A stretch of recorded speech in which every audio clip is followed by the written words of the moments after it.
Hey guys, welcome back to TechMan. Today, let me show you how to get sugar apple and grow a garden.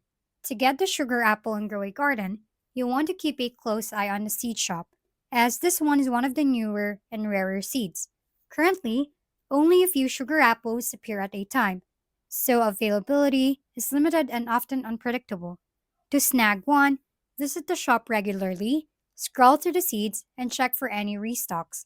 Timing is key. When it becomes available, it may only stay in stock for a few minutes, so staying active in the game is essential.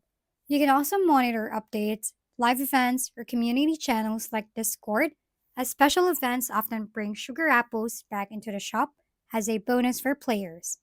Patience and attentiveness are your best strategies to secure this rare seed.